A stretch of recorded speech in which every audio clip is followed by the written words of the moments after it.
Hola, continuamos con nuestra serie ¿Cómo hacer una exégesis?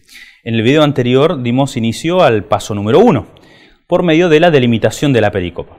En esta oportunidad nos concentraremos en la anecdótica o crítica textual. Así que vamos a ir de lleno con esta parte. Para ello es necesario señalar que nosotros no poseemos los textos originales de la Biblia.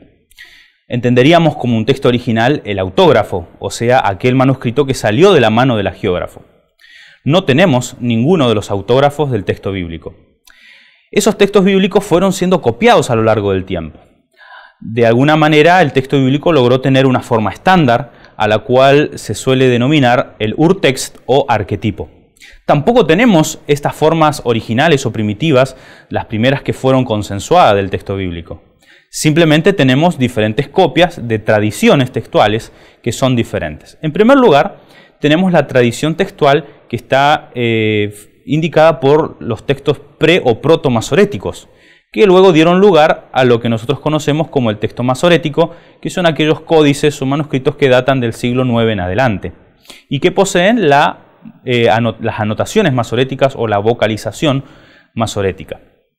Familiarizada con el texto masorético están las traducciones al arameo o el Targum o los Targumes.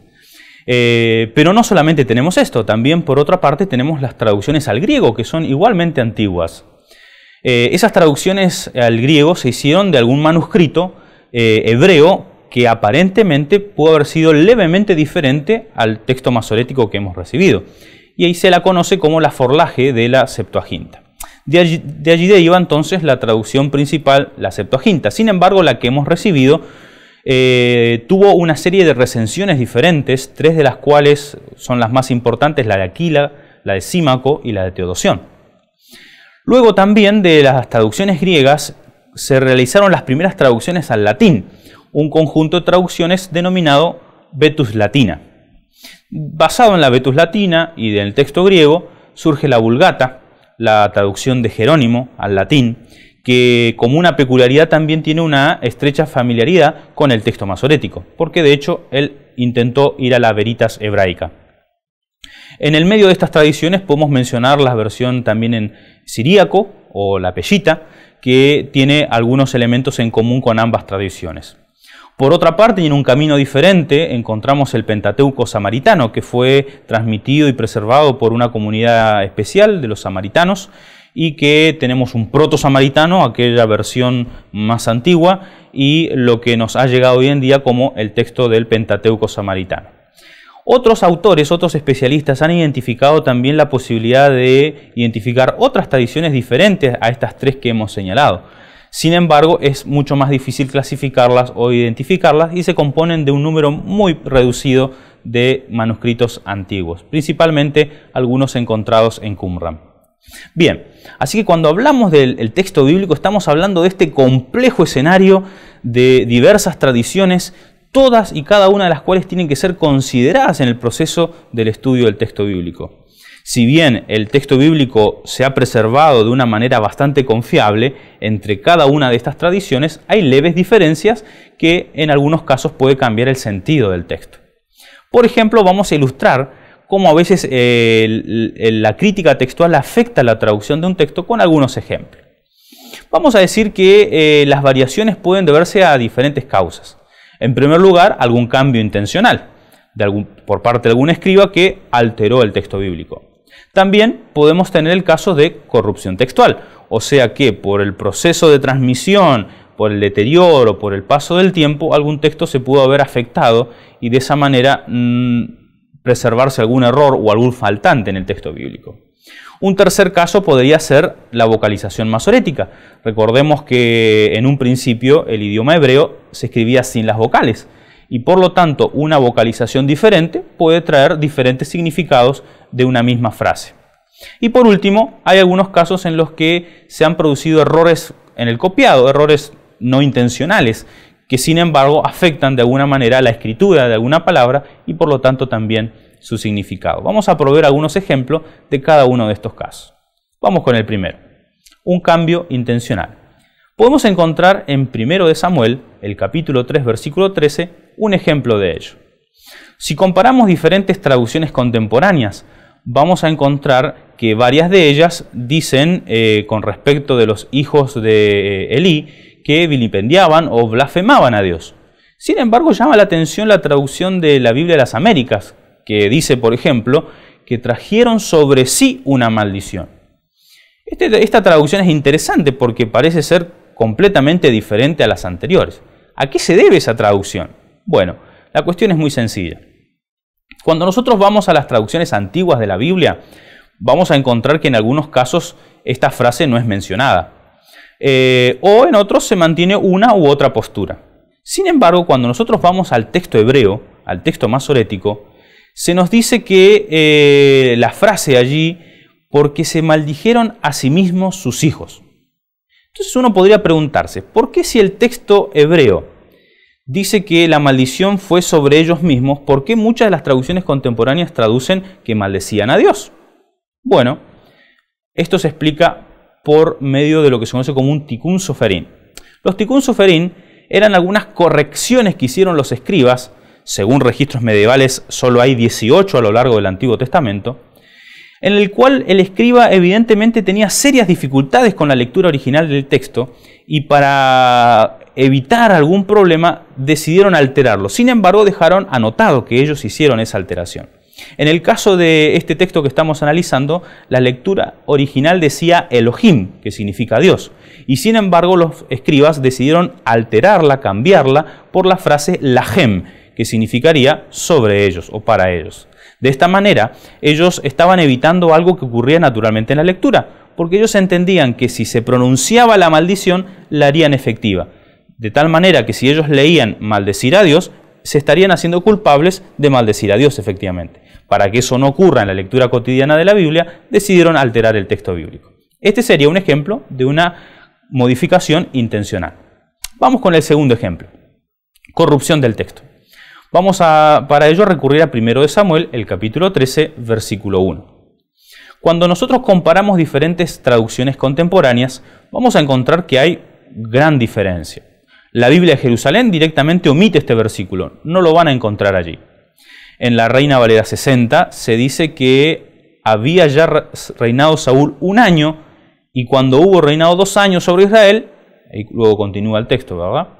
Sin embargo, la Nueva Versión Internacional dice Saúl tenía 30 años cuando comenzó a reinar sobre Israel y su reinado duró 42, así que ya encontramos una diferencia de cifras. Por un lado 1 año, 2 años y aquí 30 años, 42 años. Vamos con la LBA que tiene la misma traducción y luego leemos la Biblia española que dice Saúl tenía años, punto suspensivo, cuando empezó a reinar y reinó sobre Israel 22 años.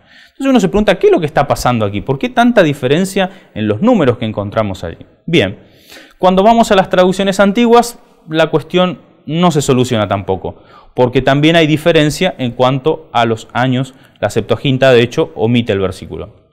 Vamos al texto hebreo. ¿Qué es lo que dice? Bueno, allí es donde encontramos el problema. Dice, Ben-Shaná, hijo 1 año, y luego se menciona que Saúl reinó 2 años como rey sobre Israel.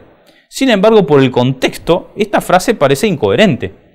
Así que, si bien se han tratado de solucionar, añadiendo o generando algunos casos, lo más probable es que se trate de un caso de corrupción textual. Por alguna razón hay un faltante en el texto que no lo podemos encontrar en ninguna de las traducciones más antiguas y de alguna manera no tenemos posibilidad de solucionarlo. Vamos con un tercer ejemplo, acerca de la vocalización masorética. Y para ello recurriremos a Job 16:20. Cuando leemos nuevamente diferentes traducciones modernas, encontramos una gran variedad de lecturas.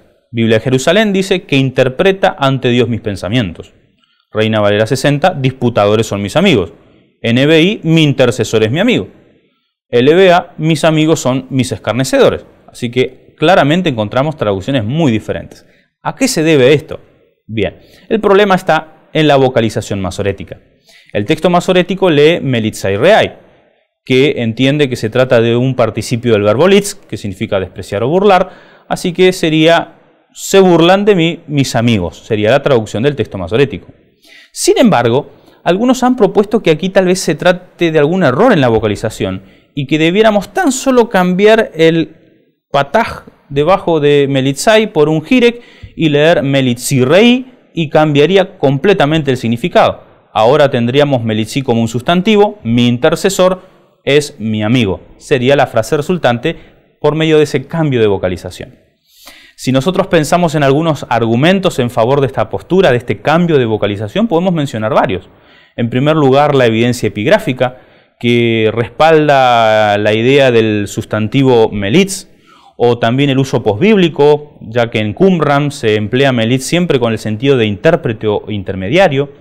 Podemos mencionar la traducción del Targum, puesto que traduce abogado, y también el uso bíblico, porque cada vez que aparece esta palabra, melitz, los otros 4 casos que hay en el Antiguo Testamento, siempre define a un intérprete, a un enviado, a un mediador, a un traductor, por ejemplo. Además, la estructura del pasaje parece señalar de que melitz debiera ser considerado como un sustantivo y no como un verbo. Así que estos argumentos parecen señalar que la vocalización masorética tal vez sea inadecuada. Vamos con el último ejemplo. Error en el copiado. Tenemos Segundo de Crónicas, capítulo 22, versículo 2. Allí podemos encontrar, si lo comparamos con Segundo de Reyes, capítulo 8, versículo 26, que narra el mismo acontecimiento, dice así: era de 22 años Ocosías en su reinado, mientras que en Crónica dice era de 42 años Ocosías en su reinado. Así que, ¿a qué se debe esta diferencia de años? Por un lado 22, en otro lado 42, dentro del mismo texto bíblico. Bueno, probablemente se trate de un error de copiado. Las frases son relativamente parecidas y pudo haberse alterado en el proceso de copiado de una manera no intencional, generando esta variante. Sin embargo, por el contexto bíblico, podemos saber que la mejor lectura es la de 22 años. Bien, entonces, la presencia de estas diferencias nos demandan una disciplina que se dedique a estudiar estas variantes y establecer cuál de ellas puede ser la más confiable. Esa disciplina se la conoce como crítica textual o baja crítica. Esa disciplina se limita a comparar los manuscritos de la Biblia que tenemos disponible para tratar de establecer la forma original de los textos transmitidos. Es una disciplina muy importante y debe ser diferenciada de la alta crítica, ya que esta trabaja con los textos y sin presuponer nada más allá de lo que hemos recibido. En pocas palabras, la crítica textual es la ciencia y el arte que tiene por objeto determinar los términos más fiables de un texto. Así que es una ciencia muy importante para los estudios bíblicos. Esta disciplina ha desarrollado un canon que se lo conoce como el canon de la baja crítica, con algunos principios que ayudan a escoger cuál puede ser la variante más confiable de todas. Vamos a mencionar algunos de estos principios. El primero, dar preferencia a la variante más antigua. ¿Qué quiere decir? Que si tenemos algunas variantes en diferentes manuscritos, hay muchas posibilidades de que el manuscrito más antiguo tenga la lectura más confiable. Así que podemos decidir de que la variante más antigua debe ser preferida en ese caso. El segundo principio, dar preferencia a la variante más difícil. Se entiende que en la transmisión y el copiado de un texto, muchas veces los escribas tienen la tendencia a aclarar el texto bíblico. Por lo tanto, si el texto parece más fácil de leer, estaríamos ante un caso de donde un escriba intentó armonizar el texto bíblico, de modo que la lectura más difícil tiene muchas chances de ser la más confiable. El tercer principio, dar preferencia a la variante más corta. A lo largo del tiempo la tendencia es a agregar cosas al texto y no a quitarle. Por eso la variante más corta en muchos casos es la que debe ser preferida. Cuarto principio, dar preferencia a la variante que mejor explica todas las variantes. Por medio de la comparación de los manuscritos uno puede detectar si se trató de un error de copiado, de una omisión, por algún fenómeno óptico, ¿verdad?, o de visualización a la hora de copiar. Así que vamos a dar preferencia a aquella que pueda explicar a las otras. El quinto principio, dar preferencia a la variante que cuente con el más amplio apoyo geográfico. Es decir, si hay una variante que tiene evidencia en diferentes lugares, estamos sin lugar a dudas ante una variante que es más confiable que otra, que de pronto puede estar focalizada en una región específica y que pueda estar influenciada por las creencias de ese grupo geográfico. ¿Bien? Sexto principio, dar preferencia a la variante que más se ajusta al estilo y a la dicción del autor. Para ello es preciso realizar un estudio que nos permita identificar cuáles son las formas usualmente empleadas por un autor bíblico y de esa manera poder decir, bueno, este autor normalmente construye su frase de esta manera, por lo tanto esta variante o la variante presente en estos manuscritos puede ser la más confiable. Séptimo principio, dar preferencia al texto que no refleja ninguna parcialidad doctrinaria. Muchas veces en el correr del tiempo los escribas fueron ajustando el texto bíblico a determinadas creencias particulares. De modo que es muy probable que si se acomoda el texto a alguna creencia es porque ha sido incorporada con el tiempo. Sabemos, por ejemplo, que los Targumes o la Septuaginta rechazaban toda presentación antropomorfa de Dios y por lo tanto trataban de cambiar o de alterar el texto en función de esa creencia particular. Por lo tanto, aquellas lecturas que presenten a Dios con rasgos antropomórficos han de ser preferidas a las de la Septuaginta o las de los Targumes.